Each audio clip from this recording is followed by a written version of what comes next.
Na periferia das cidades, no interior, nas capitais ou no meio da floresta, o Brasil abriga mais de 3.000 museus. Guiar você por essa rota do conhecimento é minha missão.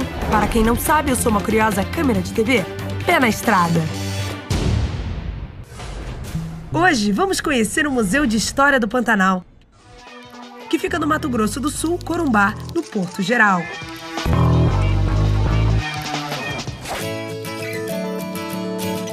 Além de promover ao visitante uma imersão no Pantanal, o museu conta a história da ocupação humana da região por meio de uma coleção científica arqueológica que vai desde 6.000 anos atrás até a chegada do colonizador. Entre 1856 e 1930, a economia de Corumbá viveu tempos de ouro. O porto fluvial da cidade era o terceiro maior da América Latina. Pelo Rio Paraguai, trafegavam livremente barcos nacionais e estrangeiros, trazendo e levando mercadorias. Hoje, o Porto Geral não tem mais o movimento do passado. Os antigos empórios, consulados internacionais e curtumes abrigam hoje lojas de artesanato, restaurantes e importantes instituições culturais.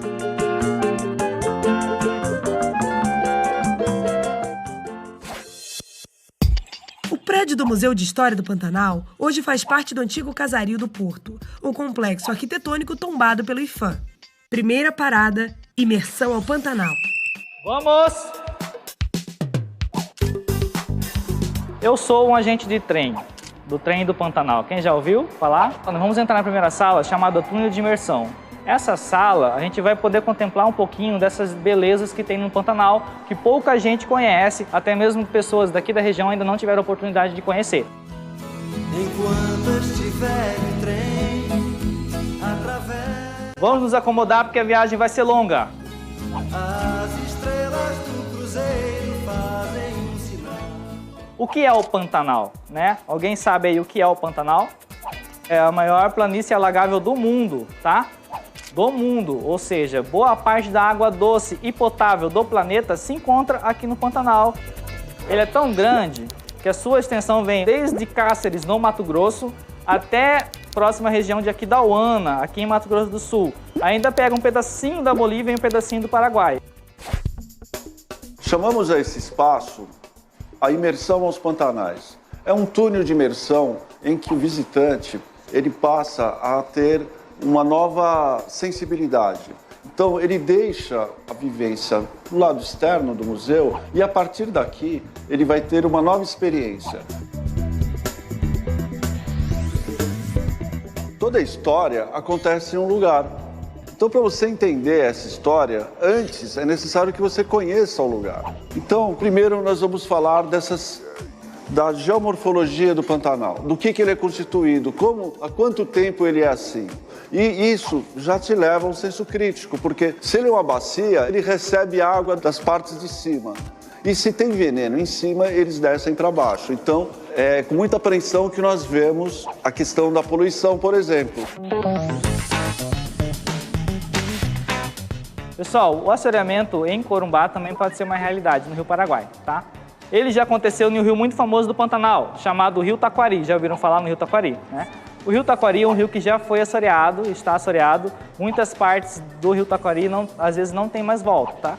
Agora é o seguinte, o que causa esse assoreamento?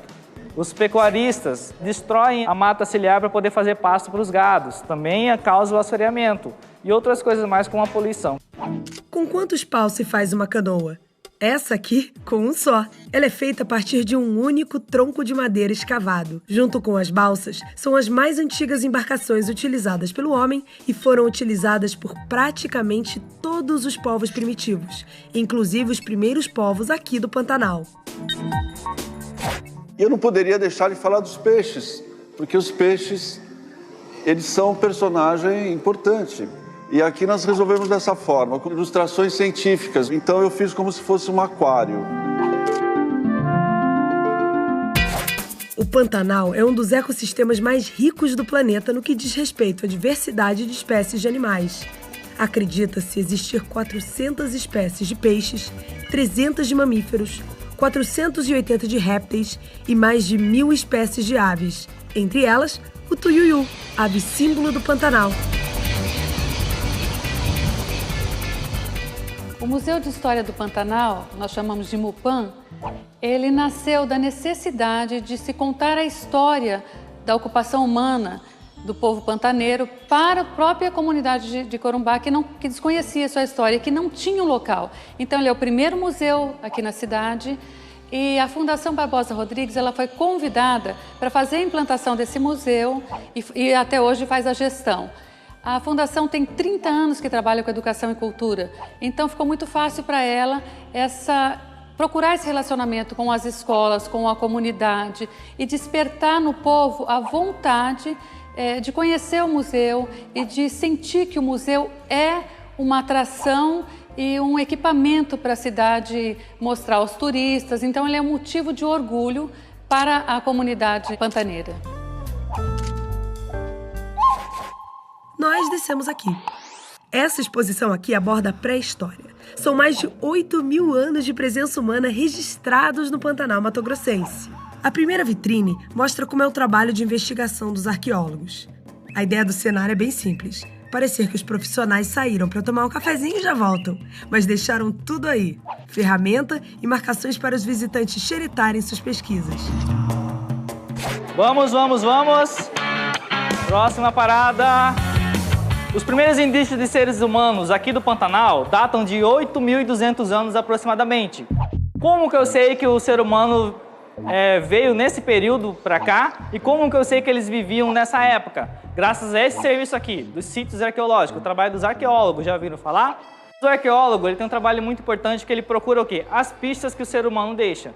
Nós vemos ali, ó, naquele nível e no nível mais profundo, a presença do carvão, que já pode deduzir o quê? Que o ser humano que vivia nesse período já usava o fogo, né? Então já cozinhava seus alimentos. O tamanho dos ossos, a gente pode deduzir quais animais eles comiam, qual era a alimentação desses seres humanos, tá? Mas ali acima, num período mais recente, nós temos o quê? O uso da cerâmica. Já é um indício da sedentarização, ou seja, o ser humano já é sedentário, já ficava parado em um lugar e já usava cerâmica para guardar os seus alimentos, tá? Outro indício bem legal, que é muito rico aqui em Corumbá, é isso aqui, ó. Vamos aqui para o outro lado. A arte rupestre. A arte rupestre pantaneira é muito rica, tá? Desde o Mato Grosso, onde os índios ainda escreviam o quê? Desenhavam em cavernas, até aqui, Mato Grosso do Sul, inclusive em Corumbá, é muito comum esse tipo de arte rupestre. O que significam esses desenhos, né? A gente não pode deduzir exatamente, mas a gente pode fazer ideia do que eles desenhavam. Geralmente representações de animais que eles caçavam, as coisas que eles comiam, os rituais que eles tinham no dia a dia, lendas, seres míticos, né? Mapas, constelações e etc. Há uns anos atrás, foi encontrado aqui em frente ao rio uma cabeça de um animal desconhecido, levado ao Museu do Rio de Janeiro da Quinta Boa Vista e foi identificado como um cavalo da megafauna, datado de aproximadamente 30.000 anos.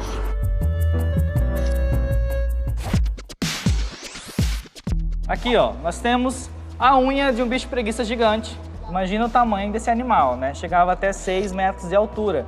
Esse animal, né, proveniente também dessa região pantaneira, ele viveu aqui até a última era do gelo, tá? Aproximadamente 10.000 anos atrás. O homem ainda era canoeiro, mas era nômade e não tinha metal, não tinham armas que nem nós temos hoje. Então, como eles sobreviviam? Através de materiais líticos, a famosa pedra lascada ou também a pedra polida, tá? Então eles faziam seus objetos de pedra. Então aqui nós temos alguns exemplares desses objetos que vocês podem ver ainda da pedra lascada, no período paleolítico, depois período neolítico, a pedra polida. Olha só, você acredita que eles faziam aquelas canoas de um pau só com esse material aqui? E depois que o homem se tornou sedentário, ou seja, aprendeu a plantar e ficar no mesmo lugar, ele começou a usar a cerâmica. Então nós temos nesses painéis aqui o exemplo de cerâmica aqui do Pantanal, né? Até aí vocês vão ver a evolução dessa cerâmica durante esses painéis. Podem ficar à vontade aí. Algumas curiosidades interessantes que nós encontramos foi a Vênus pantaneira. O nome Vênus pantaneira foi dado por ela não ter os braços, assim como a famosa estátua grega Vênus de Milo, que fica exposta no Museu do Louvre, em Paris. sabendo que é uma das raríssimas, se não for única, representações humanas encontradas até agora. Essa peça deve ter pelo menos uns 2.000 anos.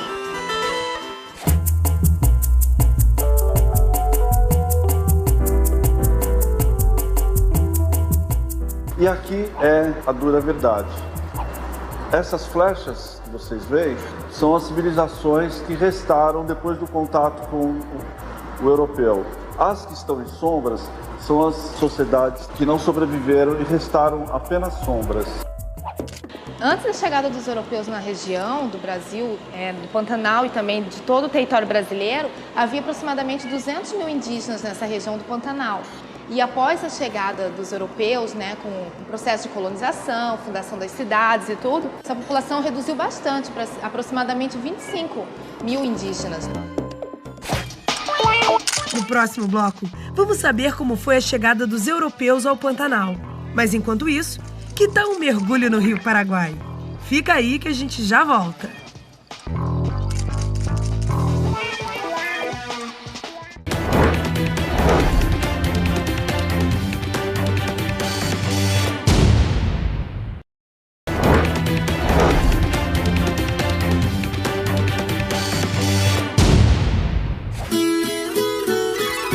Estamos de volta a Corumbá, no Mato Grosso do Sul, para continuar nossa visita ao Museu de História do Pantanal, que fica nesse prédio da antiga zona portuária da cidade.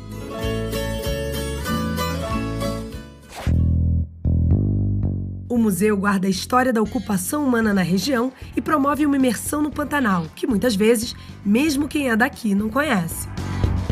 E como é o Pantanal? Sempre que eu voei de avião pela região, eu olhava pela janela do avião e via lá embaixo todos esses fragmentos, todas essas particularidades, e eu quis representar dessa forma.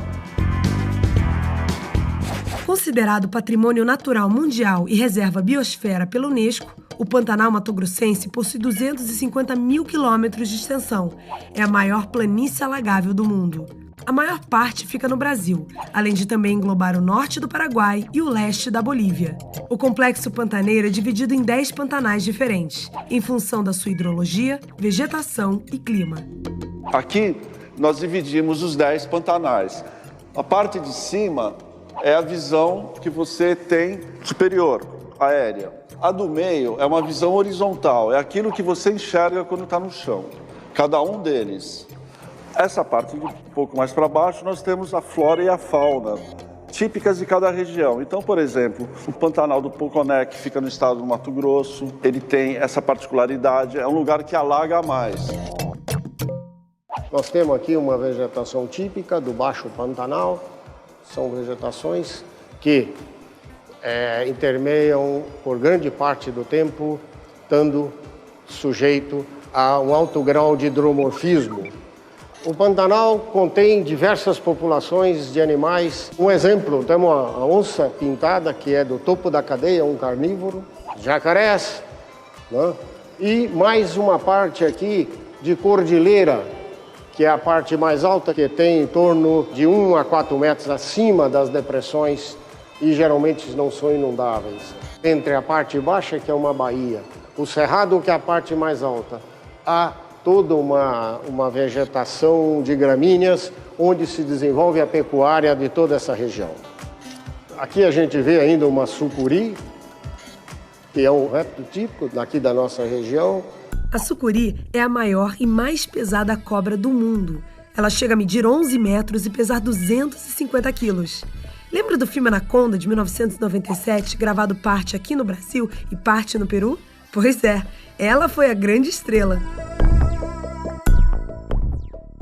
Aqui tem arara azul, que andou há bastante tempo em extinção, agora tem populações vigorosas também aqui no Pantanal, graças a um trabalho de recuperação e graças a um trabalho de controle. O cervo do Pantanal também é outro que está em extinção, mas há populações vigorosas. Né? Um casal de João de Barro fazendo a sua casa. Essa é uma área típica de vegetação de capim vermelho, Andropogon hipógenos, onde se tem a criação de gado na região do Pantanal. Também lá em cima outra área, com piúvas, carandás.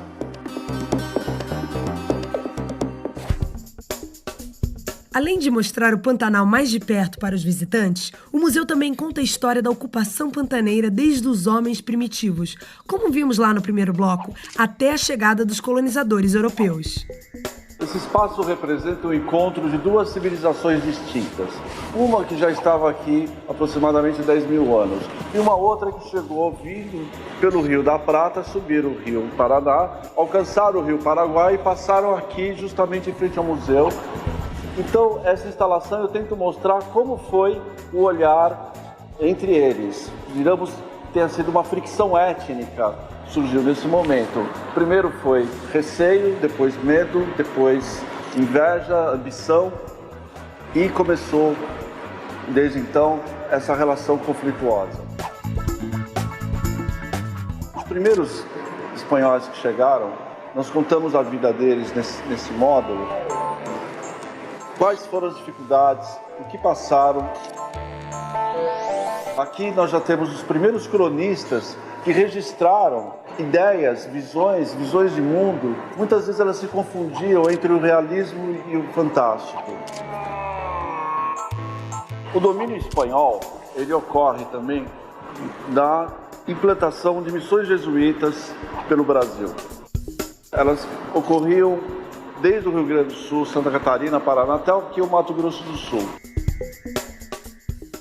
As missões foram aldeamentos indígenas organizados por padres jesuítas espanhóis, com a intenção de catequizar os índios.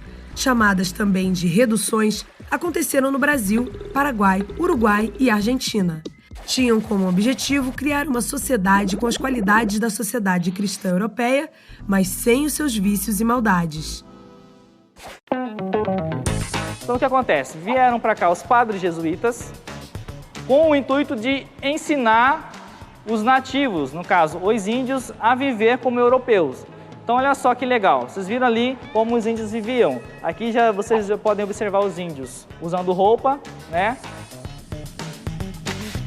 Tem ali uma urna funerária indígena, aqui os índios já sendo enterrados como cristãos. E a principal intenção deles era o quê? Catequizar esses índios. Então tinha sempre uma igreja onde esses missionários ensinavam a cultura e também ensinavam a religião para esses índios, tá? Mas os índios aceitaram de boa? Não, né? Muitos resistiram, alguns aceitaram porque sabiam que era uma única forma de sobrevivência, tá? Mas também foi uma troca de cultura bem legal, porque o índio ensinou técnicas de plantação, assim como o homem branco ensinou técnicas para plantar, criar animais, e foi uma mescla de culturas até então. Quando os portugueses descobriram que esses índios estavam aqui, eles mandaram para cá quem? Os bandeirantes. Eles vinham remando do litoral do Brasil, de São Paulo, até aqui o Pantanal. Durava 6 meses os caras remando para chegar aqui. Os bandeirantes vinham capturar os índios, que serviam como mão de obra escrava nas lavouras paulistas. Eles vinham nesse tipo de embarcação aqui, ó, que é o batelão. E esses caras, como Raposo Tavares, que tem a foto dele ali, como outros bandeirantes muito famosos, vieram remando de lá até aqui. Imagina só, você num barco com 15 pessoas, remando no meio do mato até chegar aqui o Pantanal. Raposo Tavares passou por aqui e derrubou, aniquilou essas missões. Desse processo, o Brasil consegue dilatar suas fronteiras até aqui. Do contrário, nós estaremos falando espanhol. Como nós não tínhamos acervo para registrar essa época, nós tivemos que elaborar, construir esses acervos. Então, convidamos o pintor Filipelli, que elaborou esses quadros, mostrando a vida de alguns bandeirantes. O ataque às missões.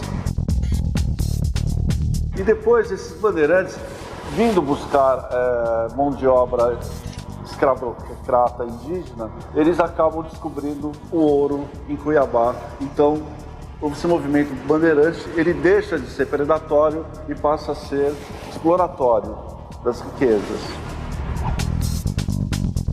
Silenciosamente, o Brasil estava ocupando essas terras espanholas. Então, ele construiu esse forte, chamado Forte Coimbra, nas margens do Rio Paraguai, e bloqueou a entrada dos espanhóis novamente para aqui nessa região do Pantanal. O Forte de Coimbra foi construído em 1775 e é o único forte do interior do Brasil que sofreu batalhas, inclusive foram 2 batalhas. A primeira entre portugueses e espanhóis em 1801 e a segunda foi na Guerra do Paraguai em 1864. E lá em cima a gente vai mostrar um pouquinho para vocês como foi essa Guerra do Paraguai. Mas agora vamos embarcar no trem do Pantanal em direção a Corumbá. Vamos lá? Última chamada! Estação de Corumbá.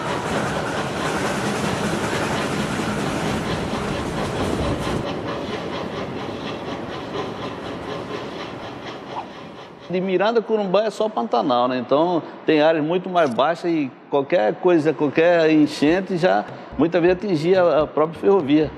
Então acontecia muito isso aí. Que a gente se lembra, né, do tempo que a gente trabalhou lá na ferrovia. Eu fico, sinceramente, fico muito emocionado só de ver as fotos aí. Parece que eu estou voltando no passado aí. Esse garfo era usado pelo pessoal da via permanente, que é para fazer o enchimento entre os dormentes, né? Por isso chama-se o garfo. Aqui esse daqui era uma lanterna de manobrador. Pessoal, senhores passageiros, em direção à estação de Corumbá, nós vamos saltar daqui a pouco para conhecermos um pouquinho da Guerra do Paraguai. A Guerra do Paraguai, que teve início em 1864, foi o maior conflito armado ocorrido na América do Sul. Foi travado entre o Paraguai e a Tríplice Aliança, formada pelo Brasil, Argentina e Uruguai. A gente sabe que todo país precisa importar e exportar produtos para que ele possa estar desenvolvendo.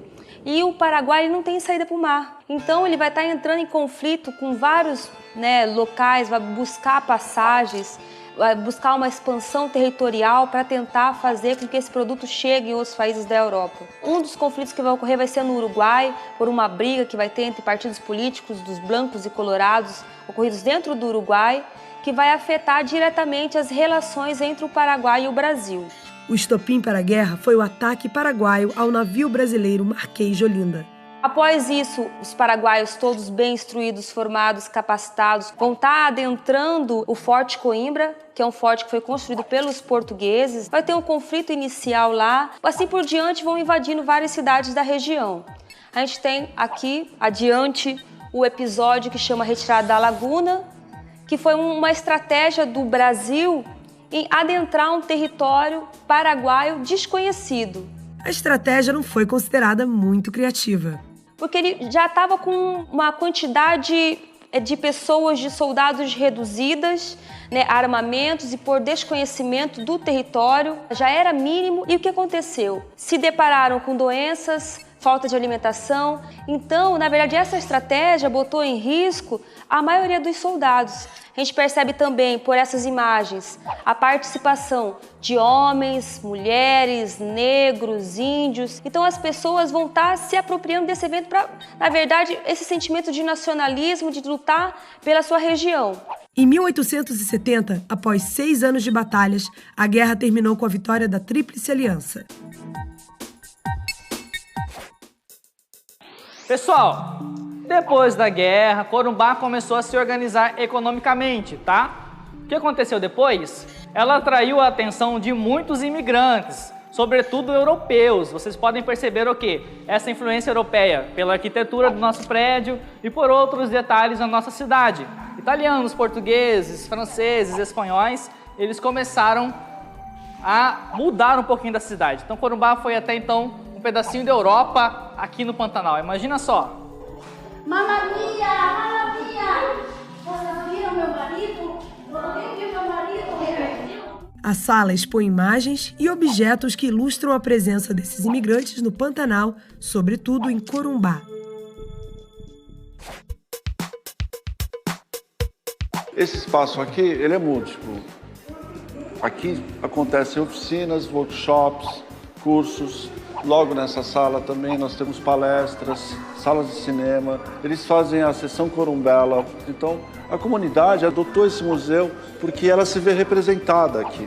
Ela participou da sua constituição. E isso faz com que o museu tenha um diferencial.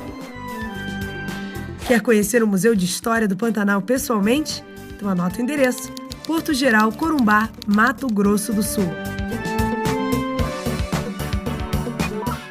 Aproveita para acessar o site.